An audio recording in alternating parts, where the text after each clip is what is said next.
Muy buenas noches a todos y a cada uno de ustedes. Les damos la más cordial bienvenida a nuestro panel final, a nuestra gran sesión titulada El papel de la ciudadanía en la construcción de instituciones transparentes. Es para mí un gusto dejar en el uso de la palabra a nuestra moderadora, la licenciada Paola Hurtado.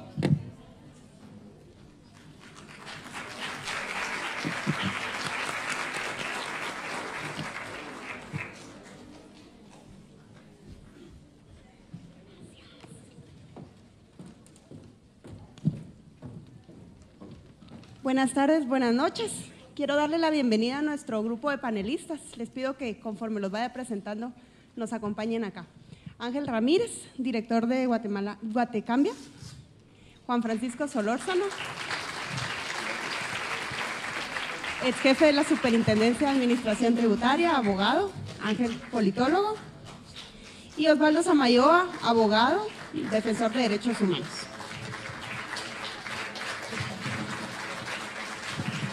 Bienvenidos. Bueno, muchas gracias por quedarse hasta el cierre. Esperamos que este panel abra muchas opciones de discusión y de reflexión entre ustedes y también entre nosotros. Básicamente queremos hablar de cómo nosotros, los ciudadanos, podemos contribuir a la fiscalización y auditoría de las instituciones públicas. Y partiendo de esa pregunta, yo me atrevería a plantear la primera afirmación, que para poder fiscalizar y auditar a las instituciones hay que conocer las instituciones, entender su quehacer y entender los marcos que las regulan. La primera pregunta no va a ser para ustedes, sino para ustedes, porque yo quisiera saber aquí, ¿quién de ustedes ha leído la Ley de Acceso a la Información? Leído. Si quieren, mírense para que vean la cantidad. ¿Cuántos han hecho requerimientos de información pública? Un poquito más. ¿Cuántos saben qué hacer cuando le retardan, deniegan o limitan la información, hasta qué instancia llegar? Bueno, digamos que aquí hay un público bastante de esos con los que uno le gusta hablar, pero no son todos, ni siquiera me atrevería a decir que es la mitad. Yo me volteo acá con los panelistas y empiezo con Ángel. Ángel, ¿cómo se puede hacer para enseñar a la ciudadanía qué herramientas hay y cómo usarlas? Aun cuando son grupos de sociedad civil, académicos, estudiantes, incluso de periodismo, me ha pasado mucho, no la han leído. En el caso de la Ley de Acceso a la Información, ¿cómo hacer para que la gente la use y la entienda y reclame sus derechos? Bueno, muy buenas noches. Gracias, Paola, y gracias, Juan Francisco y Osvaldo, por acompañarnos, y a ustedes por estar acá en el festival con nosotros. Yo creo que primero hay que contextualizar en el sentido de que la democracia nos da muchas herramientas por su propia naturaleza, ¿no? Creo que tenemos que entender a la democracia como un sistema que nos da un modelo de muchos mecanismos de rendición de cuentas, o debiese de ser así, ¿no? En la parte teórica y en la parte más ideal de la democracia. Y ahí es donde nosotros tenemos que entender como ciudadanía que esas herramientas que están ahí no van a ser prácticas ni efectivas si no estamos quienes las podemos utilizar, ¿no? Yo creo que ese es el primer punto. No va a servir o no va a funcionar bien una ley de acceso a la información pública si no hay ciudadanos que pidamos información de forma permanente, ¿no? Y obviamente eso requiere también no solamente saber que este es un derecho humano, primero hay que entenderlo como un derecho humano, sino que también como una capacidad que tenemos los ciudadanos de poder entender lo que está sucediendo al interno de nuestras instituciones y así poder exigir más sobre mejorar el funcionamiento de las mismas, ¿no? Yo creo que esas herramientas que tenemos obviamente no son solamente del lado de la ciudadanía, sino que también del lado de los funcionarios públicos como una cuestión de obligación de ley, pero creo que nosotros los ciudadanos nos hemos quedado muchas veces muy quietos en esas herramientas. Creo que hace falta mucha cultura política para que nosotros podamos seguir construyendo y tomando esas herramientas para, como con martillo y cincel, estar definiendo realmente lo que nosotros buscamos y queremos de nuestras instituciones públicas. Hay herramientas, hay bastantes. Yo creo que aquí nosotros en Guatecambia tratamos como de siempre resaltar un punto muy importante, que a lo largo de estos 32 años que llevamos de democracia, o 33 años que llevamos de democracia, nos ha costado mucho entender que podemos reducir los costos de nuestra participación política usando esas herramientas. Pero esas herramientas también se pueden complementar con cuestiones como la tecnología, como más educación y cultura política, con cuestiones que tienen que ver con cómo nosotros nos involucramos y entendemos a las instituciones públicas. Creo que las herramientas son vastas y diversas, creo que también requiere mucho de una responsabilidad y de apropiarnos de esas herramientas que tenemos, como por ejemplo, como lo que tú mencionabas de la ley de acceso a la información pública. Si nosotros nos apropiamos de esa ley, tenemos mayor capacidad para entender qué está sucediendo, pero no solamente qué está sucediendo, sino que involucrarnos y apropiarnos de la información. Es generar valor público desde nuestra propia responsabilidad ciudadana.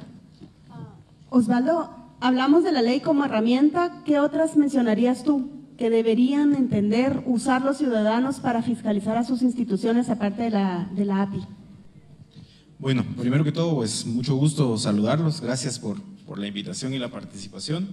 Me parece que es un tema sumamente importante, sobre todo en el contexto en el que nos encontramos, porque si buscamos herramientas para proteger el acceso a la información, yo diría tenemos que buscar herramientas también para defender nuestros propios derechos. Es decir, hemos visto en este año limitantes a la libertad de expresión. La libertad de expresión no puede admitir una censura previa. Yo tengo el derecho de expresarme sin que haya una censura previa a esa expresión. Hemos visto discursos que buscan la exclusión, es decir, polarizar la forma en que debemos de entender nuestros derechos fundamentales. Y en esa medida hemos encontrado instituciones creadas en la democracia para poder protegernos. El Procurador de los Derechos Humanos, la Corte de Constitucionalidad, la misma Contraloría General de Cuentas. Todas estas instituciones son instituciones que van a actuar más y las vamos a ver más cuando nuestros derechos están con mayor intensidad en la posibilidad de ser vulnerados. Si damos herramientas, tenemos las herramientas legales, quienes pueden ayudarnos a que esas herramientas legales sean operativas son estas instituciones. Son las instituciones que pueden realmente limitar al poder. Y para limitar al poder necesitamos garantizar que éstas sean independientes, que puedan funcionar adecuadamente sin injerencias económicas, es decir, lesionarlos económicamente, como vimos que sucede con el presupuesto del procurador, por ejemplo. Por poner el ejemplo del procurador es un ente ético, es un ente que lo que busca es decirle al funcionario cuando está mal algo que está haciendo porque vulnera el derecho fundamental. Entre más enojado esté un funcionario con el procurador es porque aquel quiere ser menos ético dentro de la ética de la función pública que quiere hacer. Entre más enojado esté un funcionario con el Tribunal Constitucional es porque quiere romper los límites que le ha impuesto la Constitución o la misma legislación a ese funcionario y aquel tribunal no lo deja. La ciudadanía, el ejercicio de ciudadanía para esa fiscalización, para el uso de esas herramientas legales conlleva consolidar estas instituciones. Por supuesto, también hay que fiscalizar a estas instituciones, también hay que exigirles, pero no se pueden borrar. Y hoy escuchamos discursos que dicen mejor desaparezcámoslas, mejor que no existan. Uno de esas instituciones, que aquí está el ex superintendente, es esta, una institución que empieza a fiscalizar y a decir, bueno, no todos están pagando impuestos, esto no es equitativo, esto no es justo, esto no es igualitario, todos tienen que pagar impuestos, para que se puedan ver beneficiados en la prestación de los servicios y en la satisfacción de las necesidades que tienen. Lo primero que sucedió fue un ataque directo y luego se buscan los justificantes para quitar a la persona.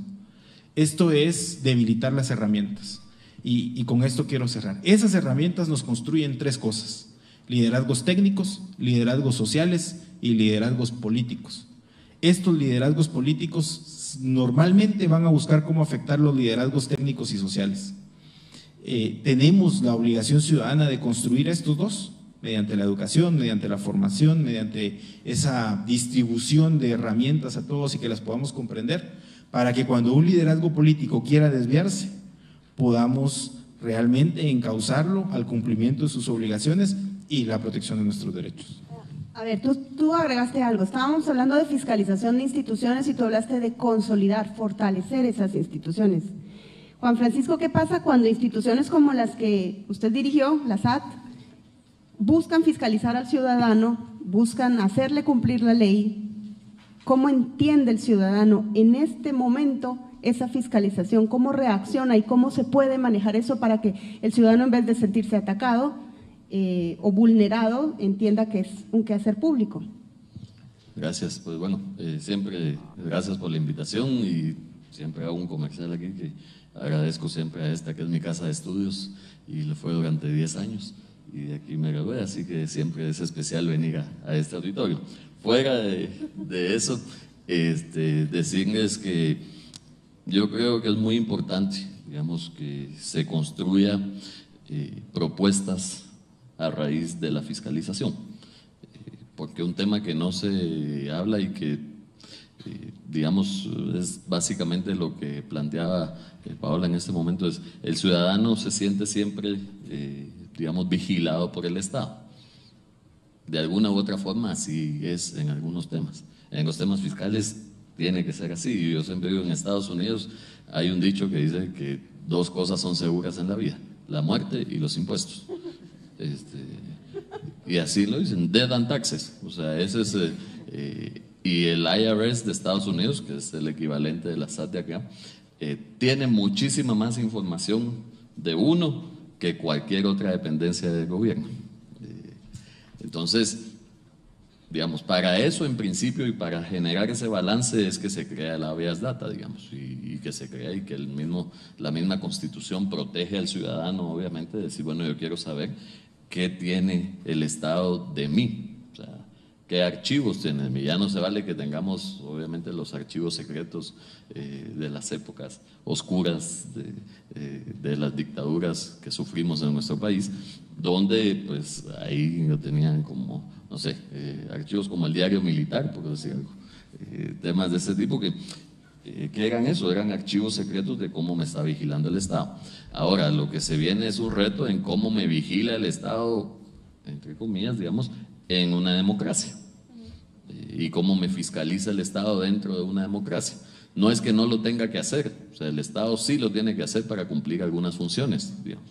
En el tema del pago de impuestos, esa es la función en la que el Estado por lo general realiza una fiscalización, digamos, masiva y más intrusiva hacia algo que es muy personal y que aquí en Guatemala además tenemos mucho celo, que es el tema financiero. No nos gusta decir financieramente qué tenemos, financieramente cuánto ganamos. Esas son de las primeras cosas que uno protege. Y con el acceso a la información, y yo lo conozco además porque también en lo personal lo he hecho, una de las primeras cosas que uno se metía es: quiero ver cuánto gana mi jefe, ¿no?, en el Estado. Sí, pues, y voy a chutear a ver cuánto gana y cuánto gana mi compañero. Entonces tampoco, digamos, acceso a la información pública no debería servir solo para chutear o solo para fiscalizar, es una buena función, digamos. Yo desde el punto de vista fiscal, por ejemplo, un tema que se alegaba de por qué no había transparencia en la recaudación, y eso es un tema fundamental para tomar decisiones, digamos, a nivel macroeconómico de país. Para cuando vienen inversionistas a Guatemala, agarran todos los datos de SAT y verifican cuánto está pagando cada sector, cada industria, cuánto se está pagando en cada impuesto, cuánto va a ser la tasa que me va a tocar a mí, si eso me conviene o no, si soy competitivo como país en ese tema, o prefiero poner mi inversión en Honduras o en Nicaragua o en El Salvador o en México. Entonces, la transparencia tiene que venir, digamos, en doble vía. O sea, tiene que ser obviamente la transparencia de parte de los funcionarios públicos, pero también tiene que empezar a ver y empezar a discutirse una transparencia de los mismos fiscalizados en algún momento. Y la transparencia financiera, por ejemplo, en el tema de impuestos, es un tema que aquí en Guatemala hay muchísimo por hacer. En otros países, muchas grandes empresas cotizan en bolsa. Y un principio básico de cotizar en la bolsa es que tiene que haber transparencia financiera completa. ¿Por qué? Porque de lo contrario, yo que quiero invertir en una empresa, digamos, yo no voy a invertir a ciegas, pues, yo no voy a comprar acciones en la bolsa de Estados Unidos esta yo creo que sí me da un buen sentimiento, ¿no? O sea, ahí se hacen y se revisan los estados financieros de esa empresa que están disponibles en internet para cualquier persona. Estamos hablando de las grandes empresas que cotizan en la bolsa, Apple, yo qué sé, Google, lo que sea, Facebook. Y puedo verificar cuánto están pagando ellos, cuántas han sido sus ganancias, dónde están radicados.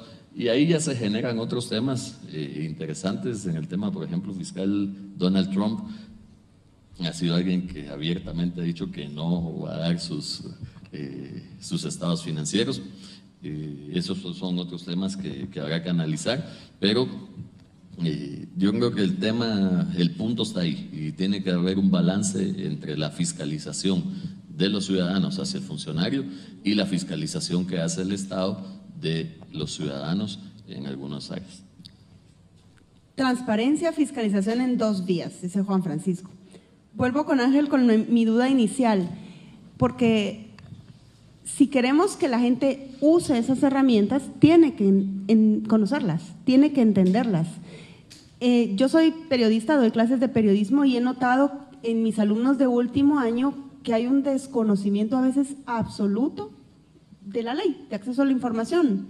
Y mucha gente que la usa, justo lo que hace es meterse a ver las planillas para ver cuánto gana quién, pero es mucho más allá de eso.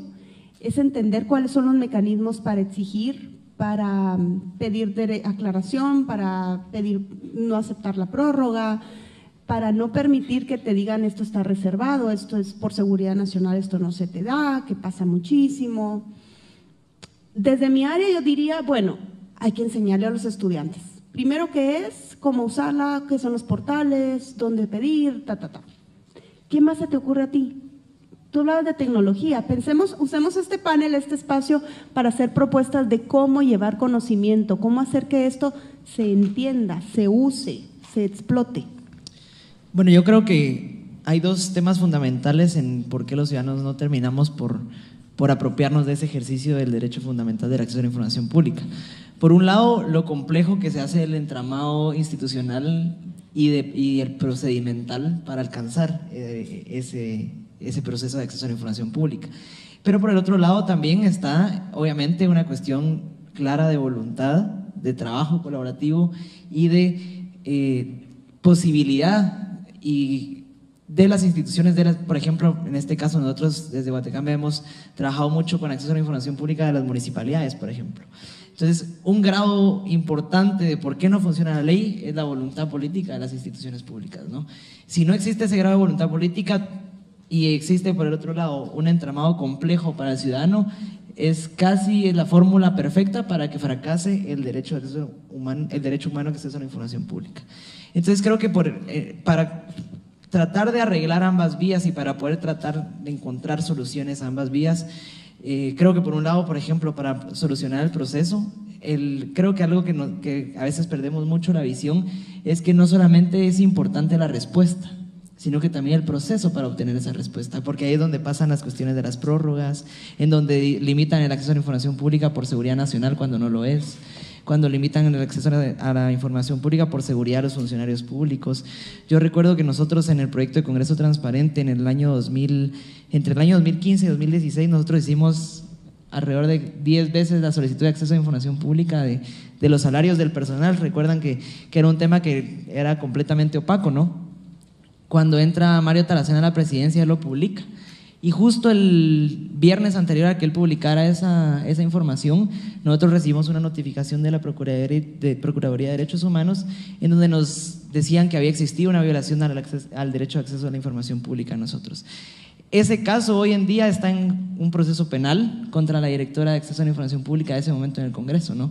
Pero eso es un proceso, imagínense que a mí la citación judicial me llegó para agosto del año 2018, cuando eso fue en el año 2016. Entonces el procedimiento también es importante, ¿no? Porque un ciudadano no va a asumir esos costos tan altos de participar y de exigir la información a las instituciones. Y por otro lado, el tema de acceso, obviamente, y de voluntad de las municipalidades es fundamental. Nosotros recientemente desarrollamos una plataforma web que se llama Infotepeques.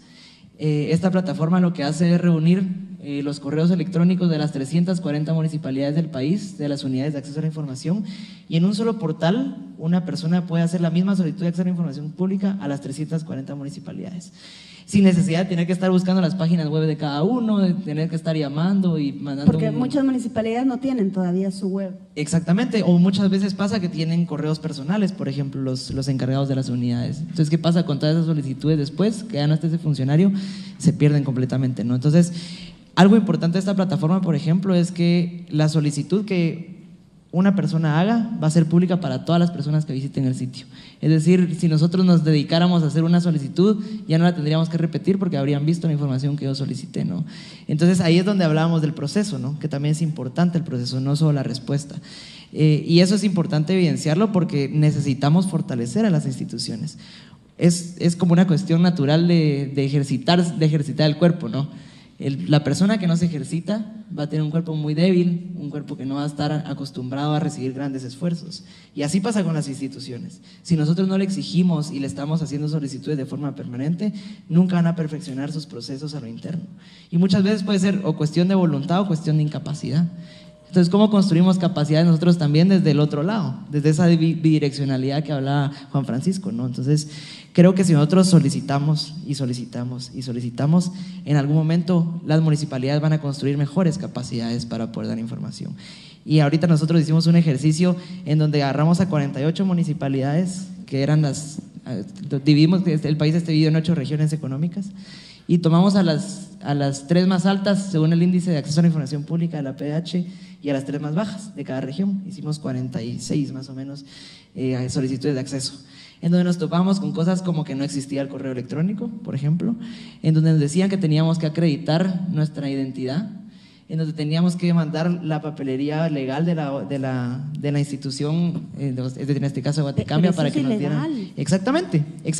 Pero ¿qué pasa? Ni siquiera tienes que decir para qué quieres la información, no tienes que ser habían periodista. otras muchas que nos pedían eso, para qué queríamos la información, y muchas veces nos pedían que la fuéramos a traer para conocer a la persona que estaba solicitando la información, ¿no? Entonces, como casi que venía, vamos a ver si te atreves a venir a traer la información que me estás pidiendo, ¿no? Entonces, creo que ahí es fundamental donde tenemos que encontrar ese punto, ¿no? Es reducir los costos de esa participación política ciudadana. Y lo hablo tanto de la perspectiva de fuera como fiscalizadores y también de la perspectiva hacia adentro como funcionarios públicos. Juan Francisco, cuando toma la decisión de formar parte de la SAT, él sabía que se tenía que enfrentar con cuestiones que eran muchísimo más grandes de las que uno puede enfrentarse fuera de la sociedad civil, ¿no?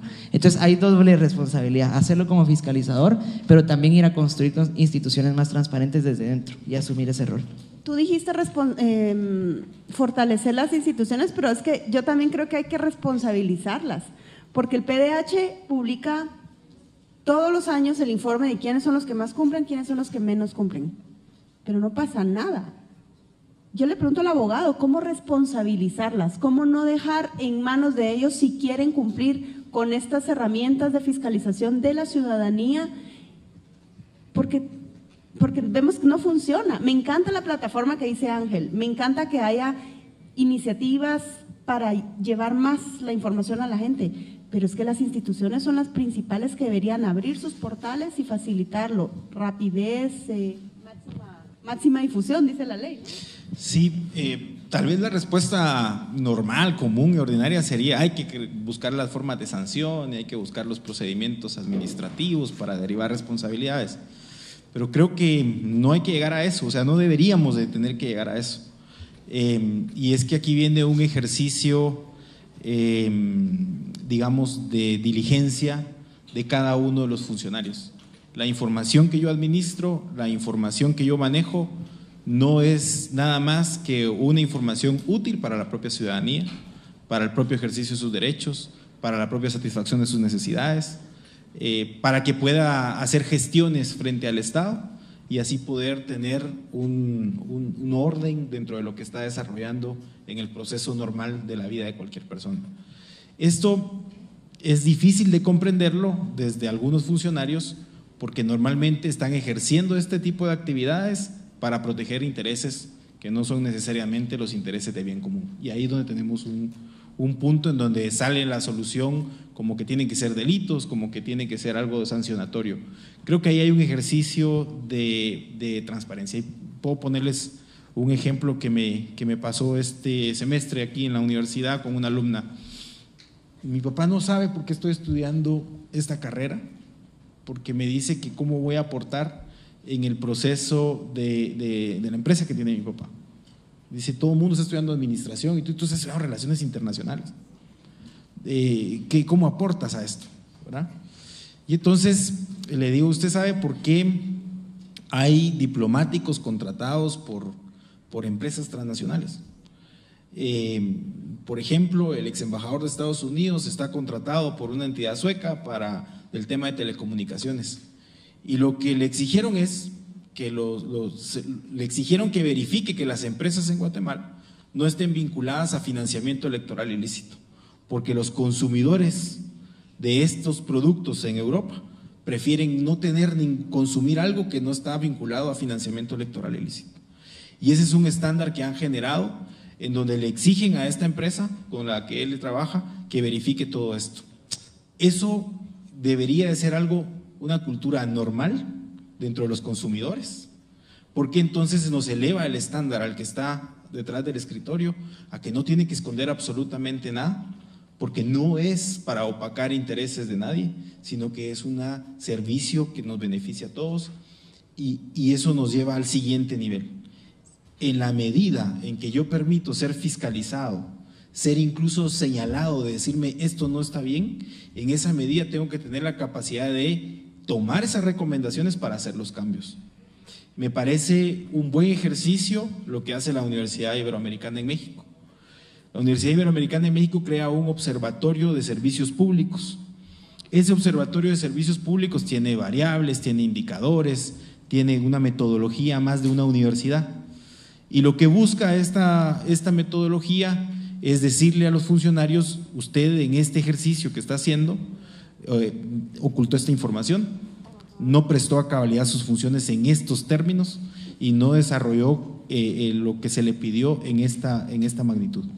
¿Pero de qué manera se lo dice? ¿Lo hace públicamente o le está mandando informes? Lo tiene en una comunicación permanente donde le manda informes, donde le dice ya hicimos la verificación y aquí tiene esto. Entrevistamos a los usuarios y los usuarios nos dijeron esto, esto y esto. Aquí están nuestras recomendaciones para que usted cambie de actitud.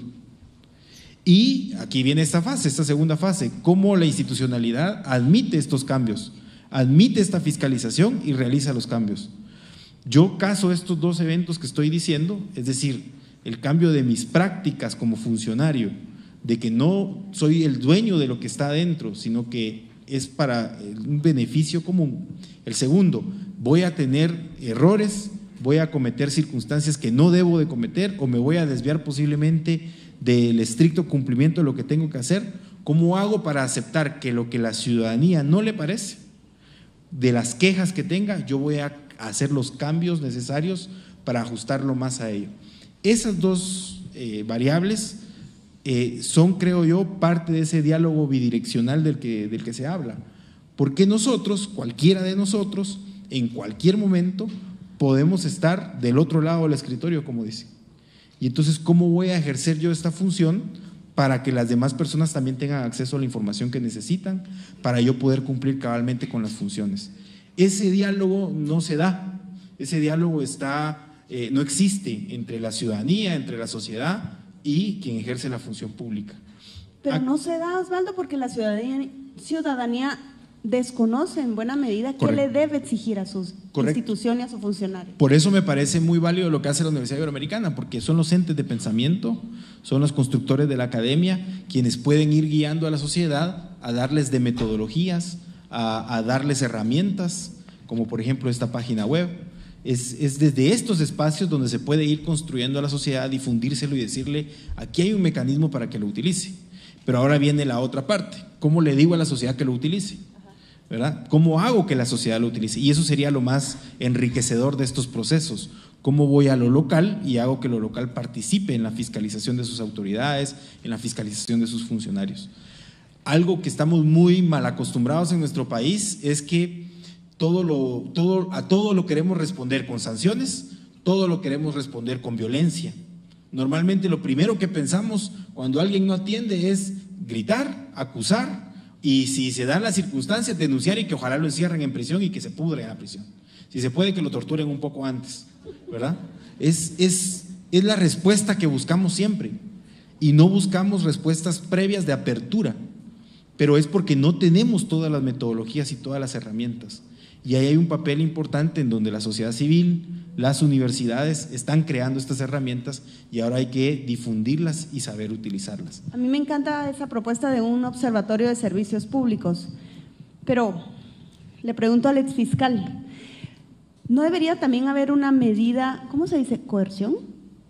Coercitiva, para que el funcionario que incumpla con brindar esa información a los dueños, a quienes les corresponde, que son los ciudadanos, y que no solamente recaiga en señalamientos, en observaciones de incumplimiento, sino decirle, señor funcionario, usted no puede tener finiquito de la Contraloría, por lo tanto no puede postularse a un puesto de elección pública porque usted incumplió con esta ley? ¿Eso no sería funcional? Bueno, vamos a ver, existe el procedimiento ya, que es el que está en la Ley de Acceso a la Información Pero Pública. no llega nada a esa instancia, Lo o que muy pasa poquito. el problema es qué institución lo tiene, digamos, porque la PDH, y aquí lo decían, es un ente que no sanciona administrativamente, sino que emite sanciones de tipo moral, digamos. Y las sanciones de tipo moral, pues obviamente no son sanciones que conlleven ninguna coerción. En ese sentido. Ahora, posterior a esa sanción moral, si se sigue incurriendo en esa figura, pues sí se puede inclusive llegar a denunciar a ese funcionario por incumplimiento de deberes, porque es una obligación del funcionario tener que extender esa información y atender esa solicitud. Formas sí hay, o sea, y yo creo que posiblemente habrá que ver el tema de las multas en dinero. Siempre es un tema que funciona bastante, a eso le tiene uno bastante miedo. Sí, porque cuando a uno le tocan el bolsillo siempre es complejo, digamos. Entonces, pero habrá que ver si es esa la sanción o si, por ejemplo, se le suspende, es una falta grave dentro de los reglamentos internos de trabajo o dentro del mismo código de trabajo, en algún momento que se puede incluir como una falta grave de un funcionario, o en la ley de servicio civil sería en este caso, el incumplir con este tipo de situaciones, con lo que conllevaría a un procedimiento sancionatorio de tipo laboral, digamos, no necesariamente un procedimiento sancionatorio de tipo o de índole penal, porque también, y coincido en que tenemos una sed de sangre a nivel social, donde lo que queremos es definitivamente meter preso a todo el mundo, y si el policía en el camino le va pegando su cachimbazo, qué bueno, pues si todavía que llegue algo golpeado ahí a tribunales y que le saquen la foto, ¿verdad? Entonces, sí, o sea, ese es el ideal, digamos, y eso es lo que se quiere, y sinceramente habrá que buscar si a través de otros mecanismos, como les decía, como el derecho laboral, se puede trabajar de una mejor manera. Yo creo que también a lo interno de las instituciones siempre hay mucho miedo, ¿verdad?, a la fiscalización. Y hay un miedo a la fiscalización porque definitivamente en algunos casos también se utiliza para ataques mediáticos, algunos infundados, algunos no, pero también es un tema que está actualmente abierto, digamos. ¿Para qué estoy usando la información?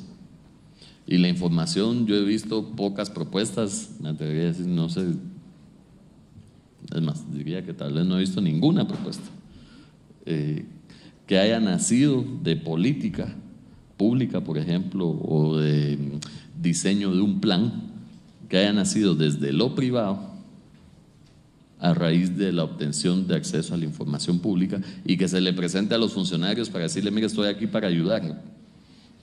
Usted tiene un problema de, no sé, de violencia en Misco y Villanueva. Hagamos esto y esto y esto para resolver. Entonces el funcionario hoy por hoy solo ve que el acceso a la información pública sirve, digámoslo coloquialmente, para joder y para fregar y para ver cómo lo van a socar después. Entonces el funcionario reacciona así, pues. Y la primera reacción es una barrera, ¡pum! No, ¿para qué lo quiere? ¿Quiere usted quién es? ¿Y por qué piden todas esas cosas? Porque lo único que están buscando es saber por dónde les va a venir el cuentazo después. ¿Quién me está investigando? ¿Quién me está...? Porque sinceramente, de verdad, o sea, yo no he visto todavía, y por ejemplo en el tema fiscal, sí, se hacen estudios y se dice, bueno, tal cosa, está mal este impuesto. Sí, pero nunca me han dicho, bueno, nunca me dijeron, ¿sabe qué? Hagamos un plan de fiscalización. Yo creo que ustedes tal vez están equivocando a la hora de fiscalizar, por ejemplo, a los grandes contribuyentes en el ISR, en las deducciones de los intangibles, porque por ahí no va la cosa.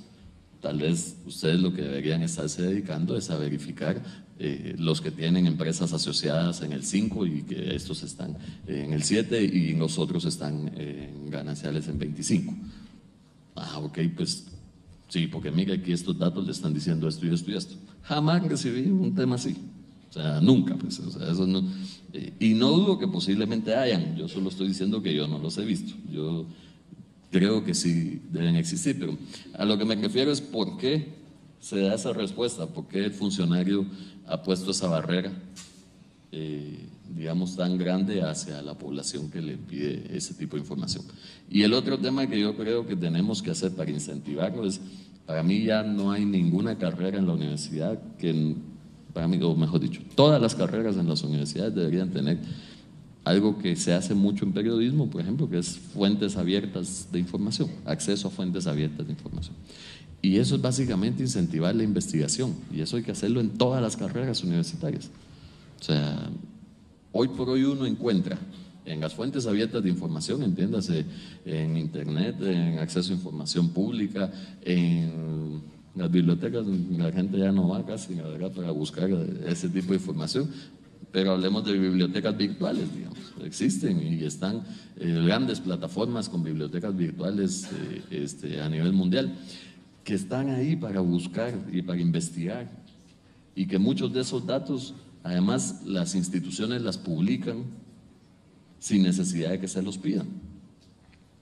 Entonces, ¿a qué voy con esto? No sabemos investigar en general. Ya no solo, digamos, no sabemos la ley de acceso a información pública, no sabemos investigar en general. Yo estudié Derecho y a mí en Derecho no me dieron ninguna clase de fuentes abiertas de información.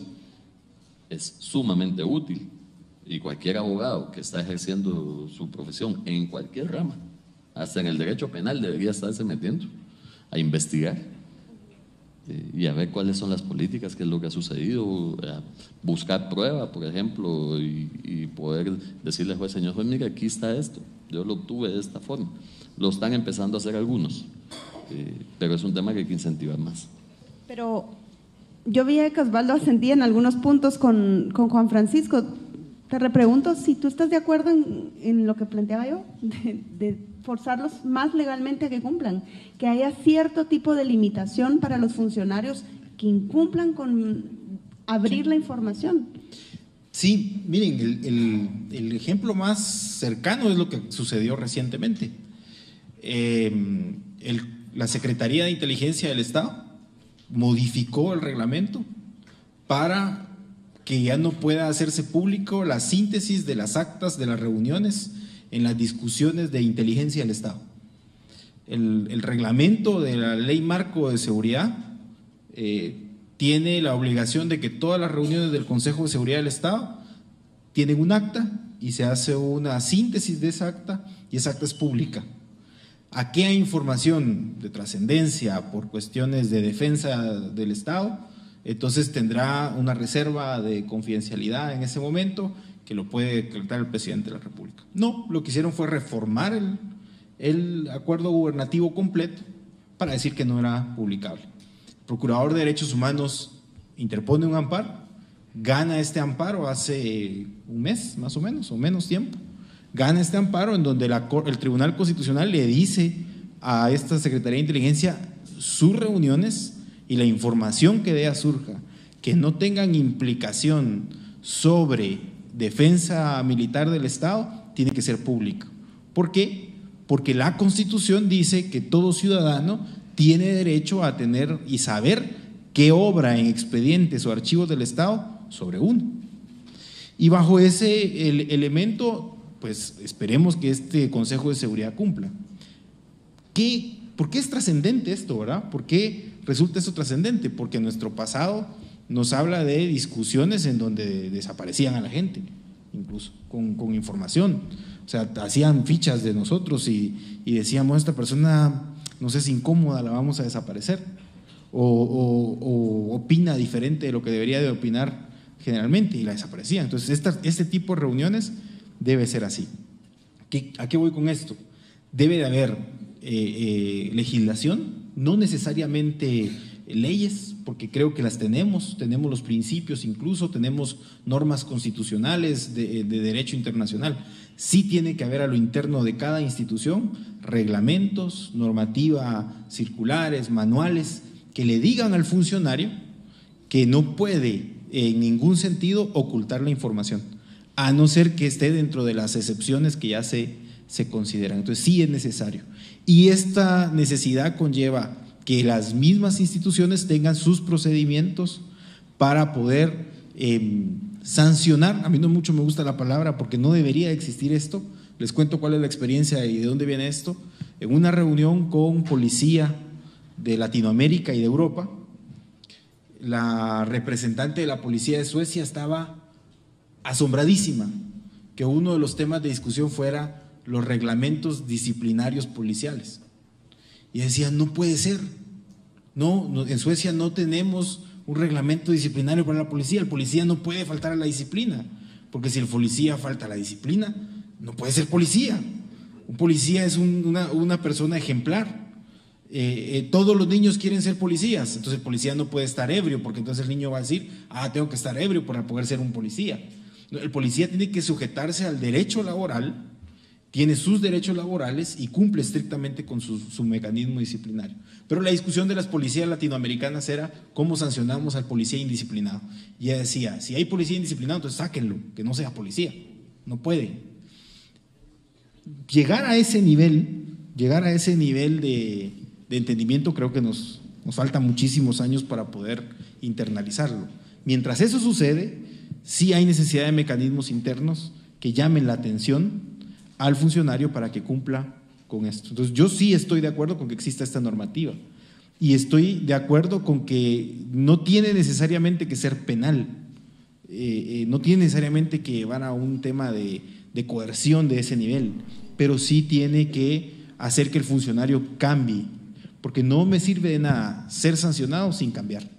Yo solo recuerdo un caso de un alcalde que le emprendieron un proceso penal después de muchos años por denegar información, pero solo uno. Yo sí difiero contigo, creo que sí debería haber más procesos penales, porque con la poca cultura que hay de esa transparencia en dos vías, el funcionario, si no lo presionas con algo que tiene que ver con su bolsillo o con su libertad, su libertad, pienso que en este momento no camina tanto la cosa. Hay dos casos emblemáticos de denegación de información que yo tengo en mente. Cuando existía el Consejo de Cohesión Social durante el gobierno de Álvaro Colón, la prensa, la sociedad civil, los diputados, algunas bancadas le pedían al Consejo que dirigía o coordinaba a Sandra Torres que entregara los listados de beneficiarios de Mi Familia Progresa. Era una letanía la que teníamos todo el tiempo y siempre lo denegaron. El segundo caso es el Congreso. Siempre los periodistas habíamos querido saber cuánto ganaba el personal administrativo del Congreso, porque los únicos salarios públicos eran los de los diputados. Y en ambos casos, cuando se les obligó a dar esa información, fueron una bomba. En el Consejo de Cohesión había beneficiarios muertos, duplicados, inexistentes, y en el Congreso había un ujier que ganaba 33,000 quetzales, un consejero que ganaba 20,000, una administradora que ganaba 60, o sea, eran unos salarios ridículos y siguen. ¿Por qué digo esto? Porque siempre que alguien deniega información es porque no tiene la claridad en sus cuentas, porque está escondiendo algo, porque no quiere que se sepa. Y yo difiero también ahí con Juan Francisco, porque la excusa siempre es, no, por seguridad me van a ir a extorsionar, no diga cuánto ganen. Una vez un funcionario llamó al director del periódico donde yo trabajaba: mire, no publiquen cuánto gano porque me van a ir a matar los mareros. Creo que no ha entendido el funcionario que es un costo en la administración pública, que tu salario, como lo pagamos todos, no puede ser un secreto. La otra que yo también difiero contigo es porque lo van a usar en mi contra. Y sí, ciertamente hay campañas que toman de guatecombras: mire, ganó 20,000 quetzales. Lo que no te dicen es que lo ganó en 14 meses. O mire, que ha ganado 180,000, un contrato de 180,000 y tal vez fueron 3 años. O sea, todo sacado de contexto, todo, hasta esta conversación, puede sonar pernicioso. Pero esa cultura de enseñarle al funcionario, usted no lo puede decidir si se lo da o no. Este es el costo. Y esa cultura del funcionario de denegar, de decir: si yo deniego, puede haber un proceso en contra mía. Creo que ese paso como sociedad no lo hemos dado. Creo que hay iniciativas ya importantes. Creo que ya los ciudadanos, los estudiantes están entendiendo qué herramientas tienen, pero falta esa vuelta a la rosca para que desde las instituciones entiendan que no es una opción, sino una responsabilidad. ¿Cómo fomentar esa cultura de legalidad? Y esta es la última ronda, porque después les quiero pedir a ustedes que hagan sus comentarios y sus preguntas, y así terminamos esto bastante participativo. ¿Cómo fomentar cultura de legalidad? Ángel, comencemos contigo. Bueno, yo creo que algo que es muy importante que con nosotros como ciudadanos entendamos es que también cuando nosotros participamos, cuando tenemos la capacidad y conocemos las herramientas de las que hemos hablado en este panel, cuando nosotros entendemos eso, también tenemos que entender algo muy, muy importante: que nosotros no estamos ejerciendo esa labor de ciudadanía para sustituir la labor del Estado. Definitivamente el Estado tiene que alcanzar esos niveles de institucionalidad en los cuales ya no se tenga que cuestionar un código de ética, una cuestión de probidad. Pero también cuando nosotros empezamos a asumir ese rol protagónico como ciudadanos, ¿cuántos de nosotros, por ejemplo, si en algún momento decidiéramos empezar a participar en política, cuántos estaríamos dispuestos a declarar a publicar nuestra declaración de probidad, nuestra declaración de conflictos de interés, por ejemplo, que eso ni siquiera aquí en Guatemala se ha hablado en algún momento, ¿no? Que en otros países ya está legislado que se pueda publicar. Entonces, creo que se trata de construir instituciones desde la responsabilidad que nosotros tenemos, pero también entender que el Estado no lo vamos a sustituir y tienen una labor que hacer, tienen una labor fundamental que están cumpliendo. Y yo difiero un poco también. Creo que todos los modelos de acceso a la información pública y de transparencia que han funcionado o más o menos funcionado principalmente en nuestra región latinoamericana, terminan por tener esos ejercicios de sanciones, ¿no? Porque vivimos en democracias tan débiles, tan poco institucionalizadas, que necesitamos precisamente de esos incentivos o de esos castigos para poder construir instituciones, pero eso se va a exigir a medida que el ciudadano vea la necesidad de pedir información, porque ahí es donde activa el mecanismo, ¿no? Obviamente también existe el mecanismo de transparencia activa, que es que sin necesidad que yo le pida a las instituciones públicas, ellos estén permanentemente publicando la información. Pero, y aquí también quisiera hacer una acotación que es realmente importante, que obviamente cuando contextualizamos esto dentro de una lucha contra la corrupción como la que hemos vivido últimamente en Guatemala desde el año 2015 principalmente, creo que lo tenemos que entender también desde la perspectiva de transparencia y lucha contra la corrupción no son antónimos, sino que realmente hay que tomar en cuenta que la opacidad y la transparencia son realmente los antónimos, pero hay instituciones que pueden publicar toda la información en su página web y siguen siendo igual de corruptas. Y eso pasa con el Congreso. Yo cuando platicaba muchas veces sobre estos ejercicios de acceso a la información pública que hacíamos en el Congreso, los diputados decían: no, pero es que somos la institución más transparente porque cumplimos con el 98% de la ley de acceso a la información pública. Y usted, exactamente, e incluso ya con los salarios, ¿no? Pero precisamente pasa eso. Hay un salario de contadora general del Congreso que son 76,000 quetzales, ¿no? Entonces te quedas como, bueno, puede ser transparente, y ser transparente no significa el no ser corrupto netamente, ¿no? Sino que ser transparente no es el equivalente a publicar información. Ser transparente es encontrar los intereses que te mueven, es mostrar las razones por las cuales tomas una decisión. Creo, y aquí es entender el concepto de la rendición de cuentas no desde la perspectiva únicamente de lo financiero, sino que desde la toma de decisiones democrática, ¿no? Entonces creo que cuando hablamos de eso es no sustituir la labor del Estado, eso es fundamental, y eso es poner a funcionar los mecanismos que tenemos como ciudadanía, es estar dispuestos también a que si asumimos esa responsabilidad política tengamos la capacidad y la voluntad de hacer eso que exigimos. Y tercero, es que cuando nosotros nos involucramos en esas instituciones debemos de fortalecerlas para precisamente evitar que esos discursos de transparencia es igual a yo publico la información no queden vacíos, ¿no? Porque si nosotros decimos ser transparentes es igual a no ser corruptos, realmente no es eso, no es cumplir la ley de acceso a la información pública, es primero una obligación, el primer paso, que recorre un largo camino hasta poder llegar a deducir responsabilidades de quien está utilizando mal la toma de decisiones públicas, recursos públicos, está tomando decisiones autoritarias, opacas, etcétera, ¿no? Pero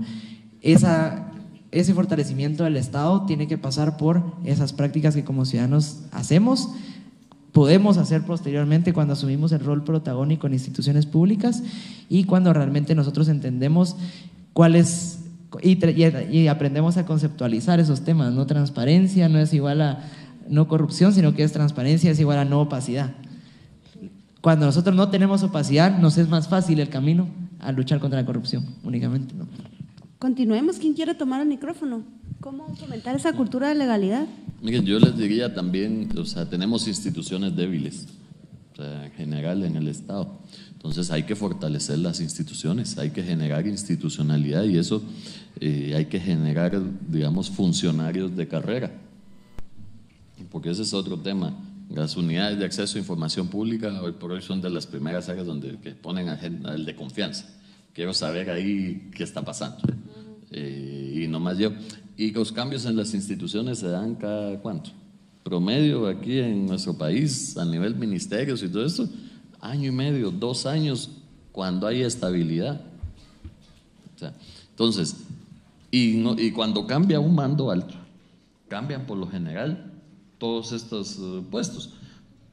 Sería, por ejemplo, un estudio interesante, ¿cuántos de los que están encargados de la UIP son 029, digamos, a nivel de Estado? ¿Y cuántos son 011? ¿Eso qué me va a decir? Me va a decir qué tanta estabilidad tiene la gente, si lo pusieron solo para ahorita, para el puesto, para controlar esa situación, o si es alguien que ha estado en la institución durante 15 años y que de verdad me va a orientar y me va a saber decir, mire, lo que usted quiere, no lo pida así, pídalo de esta otra forma, porque también hacer el proceso de acceso a la información pública, un proceso después eminentemente legal, también hace que entonces haya que casi que haber estudiado procesal administrativo para poder hacer una petición, pues porque dice, no, usted me pidió tal cosa, y eso que usted me pidió, eso, lo siento, eso no lo tengo. Ah, no, pero es que se equivocó y llega renglón 011, sí, lo siento, pero es que usted me puso 0011.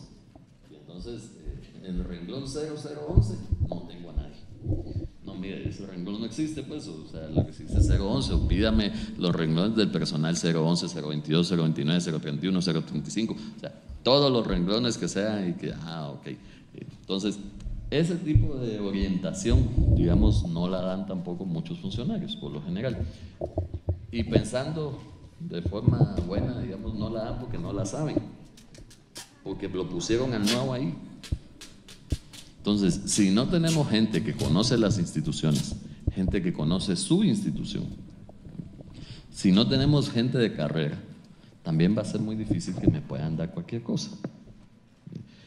Y la institución, al fortalecerse y a tener toda esta, digamos, carrera administrativa, pues lo que nos vamos a asegurar es que también no solo me van a contestar lo que yo quiero, sino que también no va a haber ese temor, digamos, de querer esconder las cosas, porque ellos mismos, como funcionarios de carrera, van a ser los más interesados en que, por ejemplo, se revele que aquel está ganando 5 veces más que yo, pues.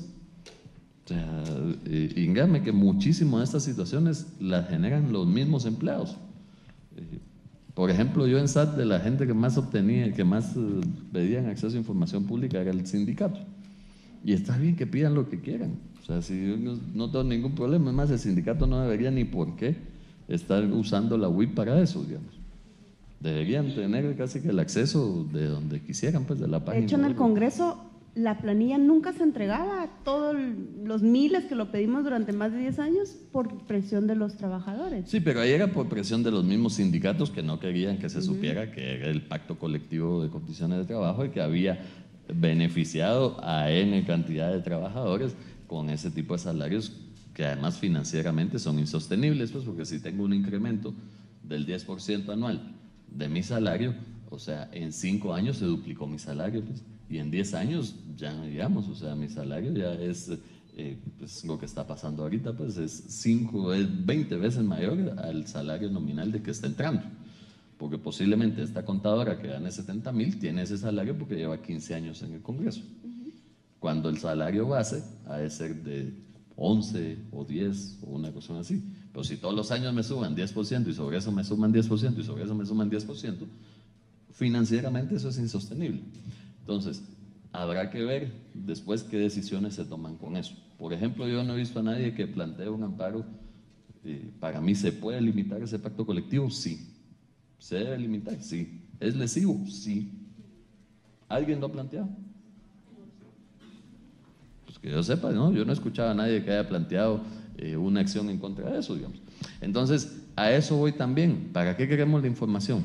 ¿Solo para sacarla y publicarla? No, señores, o sea, tenemos que ver qué hacemos después con esa información. Vamos a generar una propuesta, vamos a generar una acción, en este caso, yo me diría, podría ser hasta una inconstitucionalidad, por ejemplo, en caso concreto, o general, parcial, digamos, de ese pacto colectivo. ¿Cualquiera de ustedes estaría legitimado? Sí, porque al final es dinero de los impuestos con lo que se le está pagando a esa gente. O sea, es una excelente pregunta. ¿Para qué queremos la información? ¿Qué propuestas y qué acciones se toman después de obtenerla? Exacto, y eso es lo que yo digo, que eso es lo que yo no he visto, y eso es lo que porque tampoco ven en este momento quienes están usando el acceso a la información son los periodistas, y lo que hacen son denuncias públicas de irregularidades o sobreprecios, etcétera. Y el siguiente paso no se está dando como sociedad. Eso fortalece las instituciones. Para mí, y mire, yo les voy a decir, yo curiosamente, la única denuncia que tengo de la Contraloría General de Cuentas, supuestamente es por violar el artículo 28, por no haber publicado un acuerdo, que de hecho me la acaban de presentar, a todo el directorio de la salud, por no haber publicado en el diario oficial un acuerdo. Y también habrá que ver que son temas de transparencia. Por ejemplo, publicamos el acuerdo dichoso de esta oficinita, como le han sacado públicamente, lo publicamos en la página web. Se hizo público y se sacó, digamos, o sea, no se escondió en ningún momento. Pero la Contraloría, en un criterio que está en discusión además en la CC, y hay 7 acciones de inconstitucionalidad, entre inconstitucionalidades y amparos, presentadas por empresarios en contra del funcionamiento de esta gerencia, y las tendrá que resolver la CC, digamos, en su momento. La Contraloría viene y dice, no lo publicó en el diario oficial. Y yo digo, ¿qué es más transparente? ¿Publicarlo en el diario oficial o publicarlo en la página web que está a la disposición de cualquiera que lo pueda buscar, por ejemplo, en Google? Y no solo eso, sino además, en una página web y como institución, también hay muchas formas de saltarse esas cuestiones, de cumplir la ley, pero que en realidad ser opacos. En SAT, por ejemplo, todas las actas, todos los acuerdos se publicaban en imágenes. Si yo los publico en imágenes en formato JPG o cualquiera de esos formatos, eso no va a ser accesible a un buscador como Google, por ejemplo, o Yahoo, o el que yo quiera, Bing, o el que sea. Entonces, por disposiciones nuestras dijimos, no señores, pásenle OCR a todo. O sea, eso significa que absolutamente todo se traduce en texto y se coloca en un formato que permita entrar en la búsqueda. Sí, no necesariamente editable, pero sí que sea indexable. Porque al final Google es un indexador. Entonces, digamos, todas estas son cuestiones que uno le puede buscar la trampa, créanme que eso hay, pero no se va a hacer en la medida en la que los funcionarios se fortalezcan y en la medida en que las funciones de pesos y contrapesos funcionen también, ¿verdad? A lo interno en la institución, porque de nuevo las instituciones solo ven que la Contraloría sinceramente la percepción que tiene el funcionario de la Contraloría es solo sirve para joderme la vida y para tirarme los procesos. Y no es por nada, pero yo pienso así también de la Contraloría. Que me diga la Contraloría una denuncia penal buena que haya presentado en su vida por temas de corrupción, en su historia de funcionamiento. Un caso que uno diga se destapó, no sé, la línea 3, porque la Contraloría lo encontró y lo denunció. Nunca, eso no ha ocurrido. La Contraloría sirve para presentar denuncias tontas, porque perdón, pero son tontas.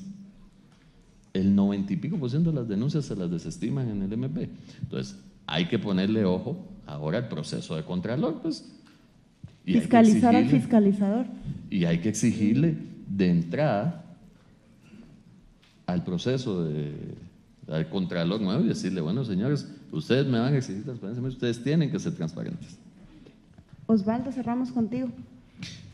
Yo estoy de acuerdo con el tema de que algo que le faltó a la agenda de la ciudadanía, de la sociedad del 2015 para acá, fue no poner en crisis a la Contraloría General de Cuentas en el sentido de su funcionamiento y de la forma en cómo el Contralor se elige y muchos movimientos que hay ahí. Pero creo que hay 3 elementos para la construcción de esta institucionalidad y de esta legalidad para estos temas, y creo que los han discutido incluso en estos 2 días.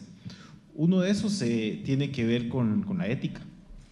Es una ética que se construye desde diversos elementos y tiene que ver con 2 temas, creo yo, bueno, con muchos temas, pero yo los centraría 2 en este momento. Uno es el deber de cumplir con mi función, y el aspecto de justicia, en el sentido de que esta entidad de justicia pueda realmente protegerme frente a cualquier tipo de vulneración que se da, y eso conlleva que sea independiente, que también tenga esas herramientas para poder actuar cuando el ciudadano le requiere que actúe, y pueda realmente garantizar de forma efectiva el cumplimiento de ese derecho.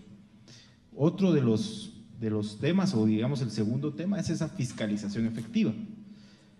Y la fiscalización efectiva desde la sociedad, hay que decirlo, nuestro país, nuestra sociedad es muy débil para fiscalizar, es demasiado débil.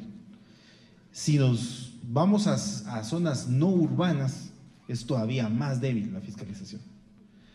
Y ahí es donde surgen los compromisos de organizaciones más fuertes, de universidades, de hecho, de iniciativas privadas, de poder crear mecanismos y propuestas para que esta debilidad que tenemos en la fiscalización ciudadana podamos de una u otra forma aminorarla con este tipo de herramientas y este tipo de propuestas que puedan surgir, estas metodologías que podamos construir. Eso creo que es uno de los temas que tenemos que apostarle en el corto plazo. ¿Cómo vamos a tener este tipo de auditorías efectivas desde la ciudadanía?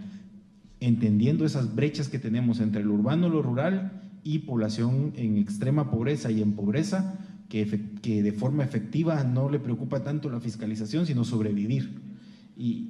Pero parte de esta fiscalización también va a ayudar a reducir la corrupción, a reducir el mal uso de los fondos públicos para poderse invertir realmente en lo que se requiere, que es el desarrollo, el bien común y estos grandes objetivos, digamos, que nos trazamos. Y un tercer elemento que me parece que es válido proponerlo es que la cultura de legalidad no tiene que quedarse solamente en el tema de que está en la ley. Y esto lo digo un poco porque he escuchado muchos colegas que tienden a decir públicamente que el derecho es uno, dicen ellos, y es el que está escrito en la ley. Y si no está en la ley, entonces ¿por qué lo estamos alegando? El derecho es distinto a la ley, y cuando yo hablo de derecho hablo de atender esas necesidades colectivas o individuales que necesitamos para vivir de forma normal, para desarrollarnos de forma normal. Entonces, muchas veces las leyes pueden estar hechas para crearnos precisamente esos obstáculos para poder ejercer de forma adecuada la fiscalización y la auditoría. Creo que no hay que descartar que este tipo de ejercicio es poner permanentemente en crisis la legislación desde nuestros derechos, porque entonces vamos a buscar la promoción, el diálogo, la construcción permanente para hacer cambios en ellas, y ese tipo de cambios tendrán que ser en beneficio de poder auditar, de poder participar, de poder proponer. Pongo algunos ejemplos que siempre pongo en las clases. Por ejemplo, cuando les digo, tenemos un Código Civil de 1963, no lo discutió un congreso, es muy bueno el código, participaron juristas, pero bueno, entró en vigencia con un gobierno de un golpe militar. Y entonces ya eso ya me genera algunas dudas. Sería interesante discutir algunas figuras que están en este código, un congreso así, en un parlamento, y meterlo a un proceso social como el que estamos ahorita, y de repente vamos a cambiar bastantes cosas. De repente hay varias cosas que vamos a cambiar en ese código. Bueno, todas las leyes deberían de estar en crisis al día siguiente de entrar en vigencia. ¿Por qué? Porque de pronto no están respondiendo a los derechos o no se están adaptando a nuestro derecho.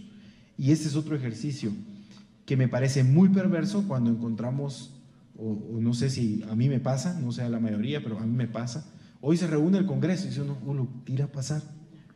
¿Qué tipo de ley irán a aprobar que me va a perjudicar, o que va a promover corrupción, o que va a promover impunidad?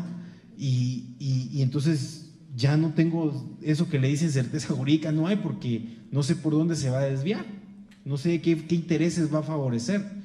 Y entonces no tengo una agenda democrática, una agenda que consolide mis derechos, una agenda que consolide una convivencia pacífica, una agenda que consolide la posibilidad de poder auditar y fiscalizar de forma efectiva al poder, sino que hay una agenda que busca cómo ocultar, cómo favorecer otro tipo de intereses, cómo perjudicar a otras personas para que otros saquen ventaja de eso. Y eso es uno de los temas que tenemos que llegar a visualizar. Una promoción efectiva de que el derecho se traduzca en leyes que nos beneficien a todos y que nos permitan realmente desarrollar procesos de consolidación social y mecanismos en donde la población que más necesita este tipo de herramientas las pueda utilizar para salir adelante y poder tener una vida digna. Muchas gracias, Osvaldo. Yo quisiera plantear, ya para cerrar, una propuesta desde la docencia. Yo confío en que lo que uno siembra en alumnos en la universidad tiene un gran resultado cuando se vuelven profesionales. Yo quiero creer que los alumnos a los que yo les he insistido tanto en que entiendan esta ley, porque no es una ley de periodistas, es una ley de ciudadanos que nos abre puertas de muchas maneras. Yo espero que eso quede. Yo quisiera plantear esa propuesta, no sé si está aquí el decano, si hay autoridades de la universidad.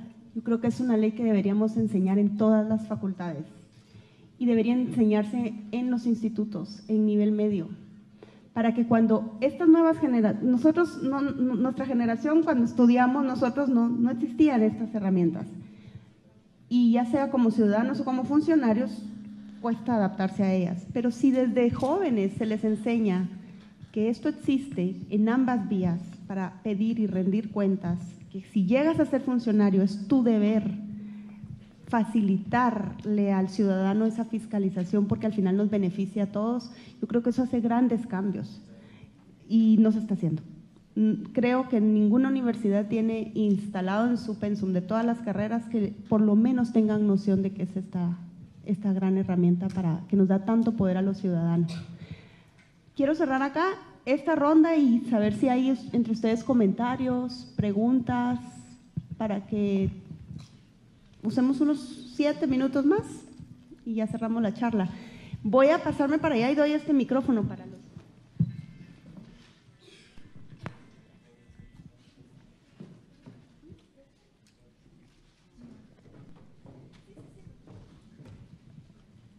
Por favor. Si nos dice su nombre y si viene de alguna organización para que sepan los panelistas. Sí, gracias, buenas noches a todas y todos. Y mi nombre es Sofía Villatoro y vengo del Centro Carter, una organización internacional que está liderando un proyecto relacionado con el acceso a la información específicamente para mujeres.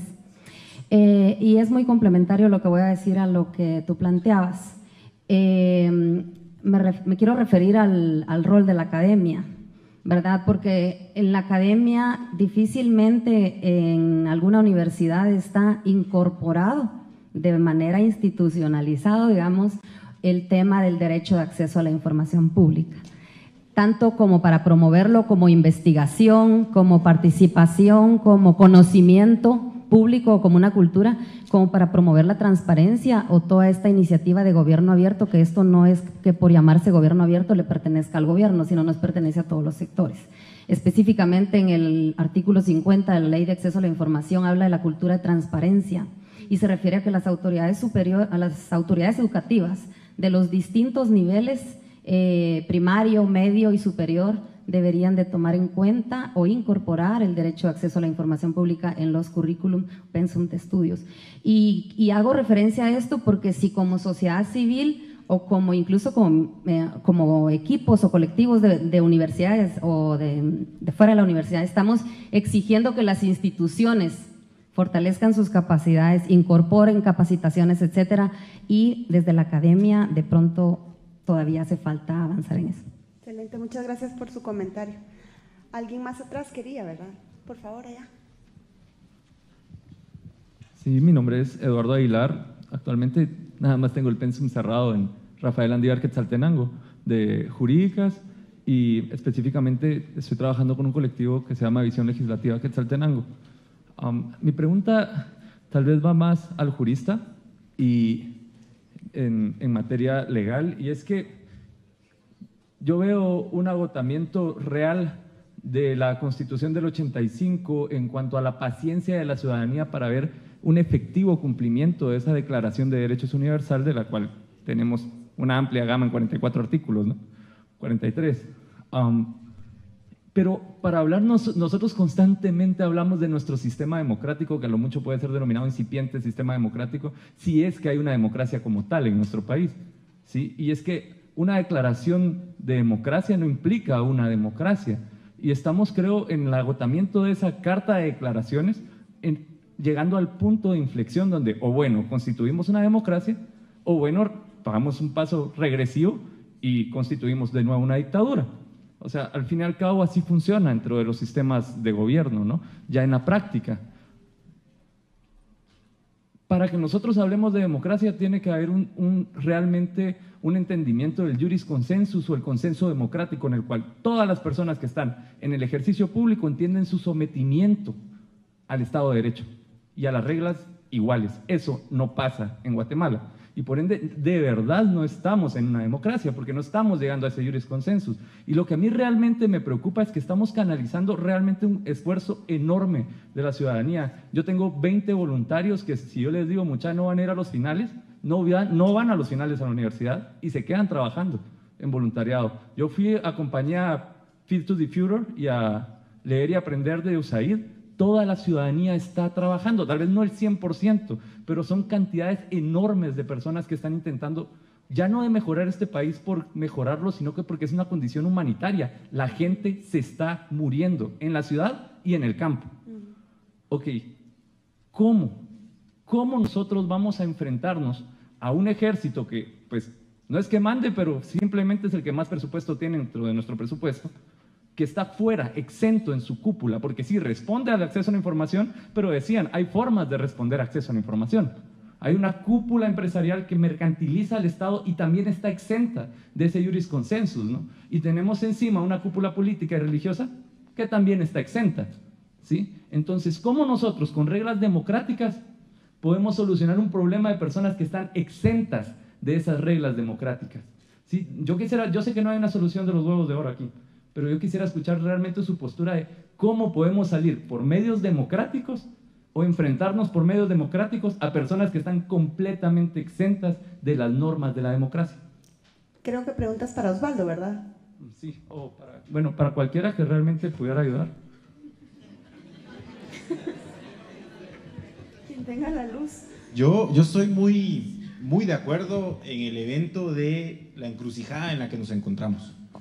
Una encrucijada entre seguir siendo un Estado post-conflicto, en donde hay ciertos grupos que se favorecen del desorden del Estado, que se enriquecen del Estado y que lo que generan son grandes desigualdades, en donde encontramos niños, niñas, adolescentes que en lugar de estar estudiando, están trabajando o se están muriendo de hambre. Creo que ese estado posconflicto, ese estado de favores y de beneficios para ciertas personas, es un estado que nos ha debilitado la construcción de lo que debería ser esta democracia.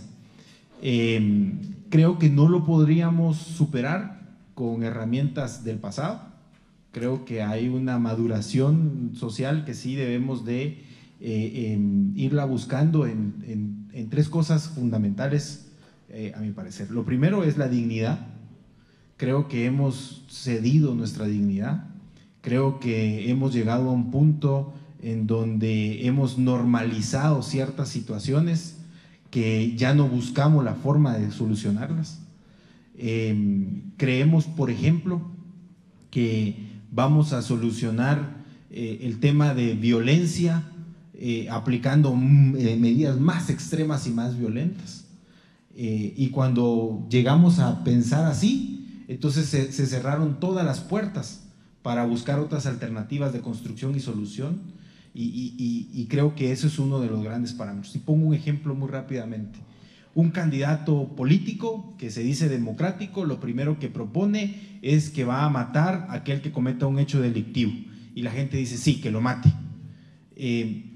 Primer punto, ese candidato presidencial no podría aplicar una pena así, porque eso es del gobierno de los jueces y no del gobierno ejecutivo. Está desconociendo la República. Nos gusta el mensaje dictatorial, nos gusta ese mensaje de yo sí puedo matar, y como no lo va a poder hacer por mecanismos formales, ¿qué va a surgir? Estructuras paralelas dentro del Estado que ejecutan extrajudicialmente. Qué bueno, ¿verdad? Eso dice la gente. Ojalá el policía, ya que lo tenía enfrente, lo hubiera matado de una vez. Es decir, hemos dejado como sociedad de pensar en otras alternativas para solucionar los problemas, y estamos pensando únicamente en terminarlos de una forma violenta. Me parece que ahí se pone en juego nuestra dignidad como seres humanos. Lo segundo es que no estamos entrando a identificarnos en un evento de pluralidad. ¿En qué sentido? Nuestra democracia debe de reconocer que en este estado que se llama Guatemala cohabitan diferentes pueblos, y que las cosmovisiones son distintas, y que el entendimiento es distinto en derechos económicos, en derechos sociales, en la administración de los recursos naturales. Desde el evento mismo de reconocer que los árboles y que los animales son nuestros hermanos mayores, porque están antes que nosotros aquí, y que ellos han facilitado nuestra existencia como seres humanos, y que por eso les debemos un respeto, donde no puedo destruirlos, porque entonces me destruyo a mí mismo, que es una cosmovisión MAM, en donde dice que el derecho a la circulación del aire es el derecho que me permite a mí respirar, y que por lo tanto debo de mantener los bosques para que el aire pueda seguir circulando entre ellos y llevarme el oxígeno que yo necesito.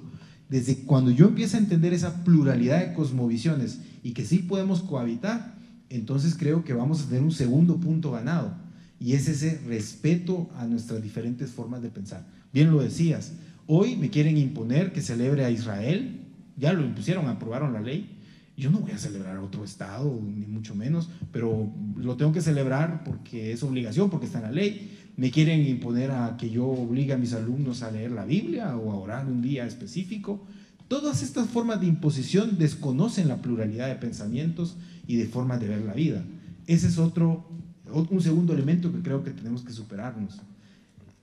Lo resumo: respeto de dignidad, aceptación de la pluralidad de las formas de coexistencia y de la administración dentro de este Estado. Y un tercer elemento que yo veo fundamental en esto es en el qué hacer político.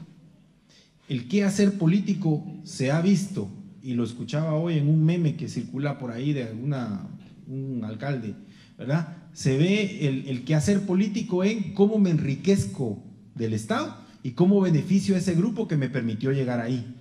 No veo el ejercicio del poder político en cómo hago que las personas disfruten de sus derechos humanos y puedan, por lo tanto, ser felices en su familia, en su comunidad y en el desarrollo de su individualidad. Pero no creo lo vemos que, así. te voy a interrumpir ahí porque Sí. creo que él también te preguntaba, la democracia no se alcanza para eso. Nuestro sistema, nuestra constitución como la tenemos da. Yo creo que nos alcanza la constitución actual. Sí, solo sí, la vemos como una constitución abierta. una constitución convencionalizada, una constitución que dice no todo lo que esté escrito aquí en derechos fundamentales se agota aquí, sino que admite todo aquello que no esté escrito, pero que sea un derecho inherente a la persona. Y bajo ese modelo podemos tener mutación constitucional. ¿Cómo interpretamos esta constitución para el beneficio de los derechos y de la dignidad y de la igualdad de las personas? Hoy estoy escribiendo un artículo precisamente sobre el ICS negándole a una madre el acceso al posparto, porque no está escrito en el reglamento lo que ella está pidiendo. Entonces no puedo. Y veo a esa madre decirle, mire, yo tengo derecho a cambiar aquello que parece normal cuando lo que hace es afectar mi dignidad. Y un tribunal le dio la razón a ella. Una juzgadora guatemalteca de primera instancia, constituida en tribunal de amparo, le dice, sí, las mujeres tenemos derecho a cambiar aquello que parece normal, pero que atenta contra nuestra dignidad y nuestra posibilidad de desarrollarnos. Y utiliza ese famoso artículo 44 de la Constitución.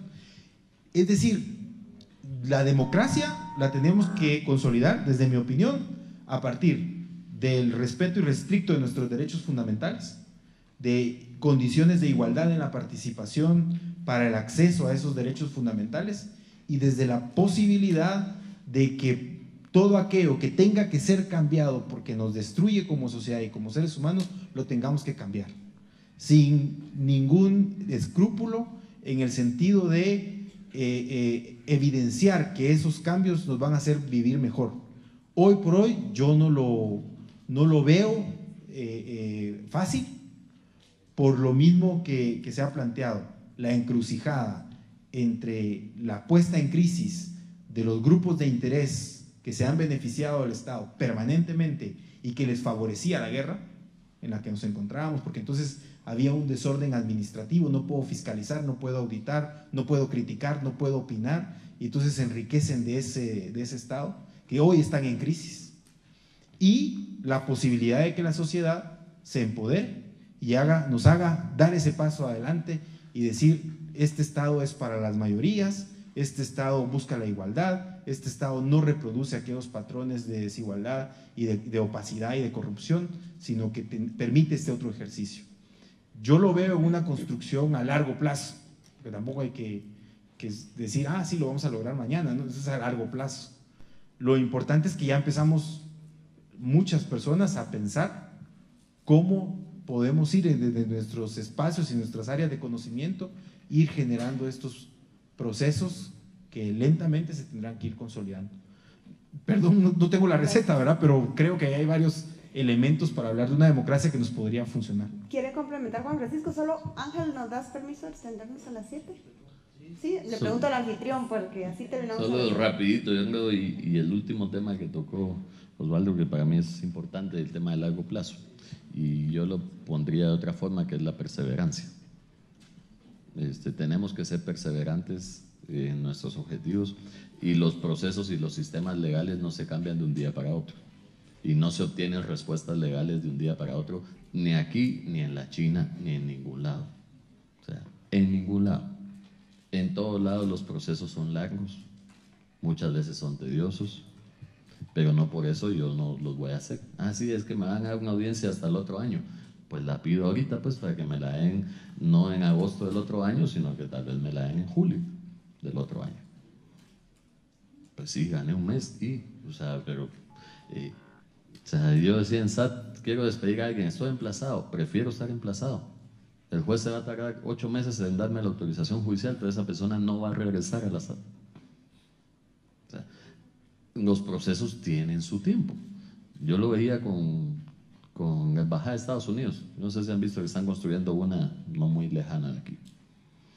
Y yo platicaba con un funcionario de Estados Unidos que me decía, bueno, mira, tengo que ver, y permisos para que entre la gente y todo, importaciones, Ok, bueno, y me decía, ¿y cuándo empezaron con esa planificación? Bueno, eso que empezamos. No, pero yo le pregunté, bueno, ¿y cuándo la van a inaugurar? No, me dijo, esa la van a inaugurar en 5 años, porque esa construcción lleva tiempo. Además, ellos construyen sus embajadas, son búnkers, literalmente, todas sus embajadas. Entonces, eso es una construcción top secret y todo lo demás. Entonces, encima de todo, me dicen, no, eso en 5 años la vamos a inaugurar. Ah, bueno, ¿y cuándo empezaban a planificarla? Hace como unos 7, 8 años. O sea, les va a llevar 13 años entre que la empezaban a planificar y dijeron, sí, conseguimos el terreno, aquí en Guatemala ya la embajada no nos alcanza, hasta que en 13 años la van a inaugurar. O sea, pero eso hay planificación institucional, hay una decisión y hay que decir, los procesos judiciales, créanme que son así aquí y en donde sea. Si a la primera vamos a decir, es que no voy a plantear tal cosa porque es que eso me va a llevar 2 años. O sea, señores, en Estados Unidos para que un proceso judicial llegue a la Corte Suprema de Justicia, es más, puede que nunca llegue. La Corte Suprema de Justicia de entrada, in limine, le pueden rechazar y puede decir, no, yo no voy a conocer eso.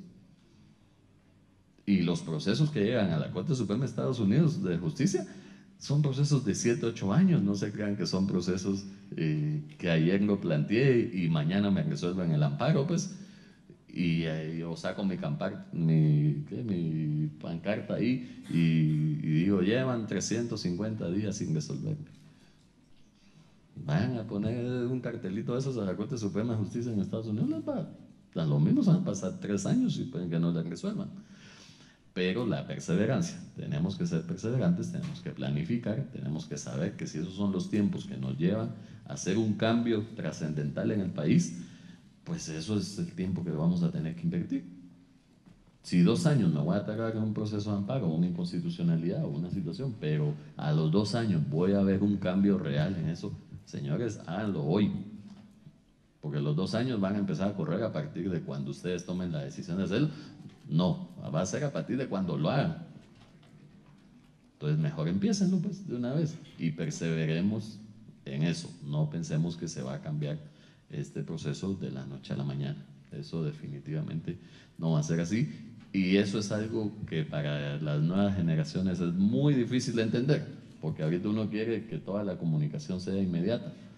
Mi mamá, cuando yo tenía 10 años, yo me iba a la casa a las 3 de la tarde y regresaba a las 8. Y mi mamá no sabía dónde yo estaba. Hoy por hoy, si un hijo de uno no le contesta un mensaje en 1 minuto, entonces dice uno, lo secuestraron. Sí. Y a mí me han llamado gente que porque no le contesta a su mamá, hace 1 hora tenía que haber llegado y no me contesta el teléfono. De plano la secuestraron. No, hombre, 1 hora, pues a veces ir a tomar un café, pues no, o sea, ¿queremos esa inmediatez? No, señores, olvídense de la inmediatez en el sistema de justicia.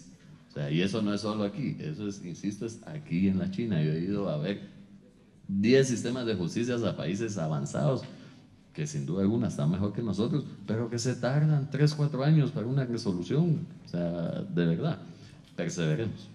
Gracias. Ángel.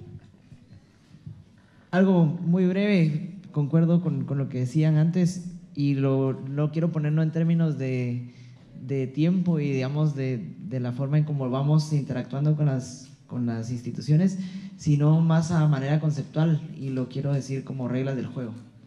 Cuando tenemos una cancha definida, con reglas claras, con reglas definidas, todos los actores debemos ajustarnos a ellas. ¿Qué pasa cuando no nos ajustamos a ellas? Vemos y recordemos lo que sucedió en septiembre del año 2017 con el financiamiento electoral ilícito. Era un procedimiento legislativo inventado completamente por el cual retrotrayeron el proceso de la reforma al financiamiento electoral ilícito, ¿no? Entonces, ¿qué pasa? Cuando no se siguen las reglas del juego, por más tardadas que sean, no terminamos por fortalecer nuestras instituciones. Y si nosotros como ciudadanos que estamos fuera no vamos a aceptar ese tipo de reglas, tampoco podemos esperar que las personas que están dentro lo vayan a hacer, porque cuando encuentren un interés más importante al individual que el colectivo, que el bien común, van a saltarse las reglas del juego. Entonces, cuando nosotros entendemos ese concepto de utilicemos las reglas del juego a nuestro favor y no solamente cuando nos convienen, es cuando realmente vamos a construir instituciones. Y ahí es, aunque sean tardadas, obviamente yo también pienso que esto es una cuestión de largo plazo, pero ahí estamos dando paso a paso. Yo creo que lo que nos da muchas veces el paradigma de gobierno abierto, la participación ciudadana, la transparencia, es ponernos cada vez nuevos pisos y no techos. Porque lo que dejó Juan Francisco en la SAT hoy no puede ser eliminado completamente porque ya se le exige como un nuevo piso, un nuevo mínimo. Y así es como vamos a construir progresivamente, incrementalmente en el tiempo, esa institucionalidad y esa democracia a la cual estamos aspirando, ¿no? Creo que hay que ser persistentes, hay que ser optimistas, hay que ser insistentes, pero yo creo que también hay que ser muchos. No es lo mismo que una persona le exija al Ministerio de la Defensa declarar su planilla real de elementos que siempre la han falseado, a que sea la sociedad, muchas personas, muchas organizaciones, muchos ciudadanos haciendo esa exigencia. Yo creo en la masividad para hacer cambios, sí.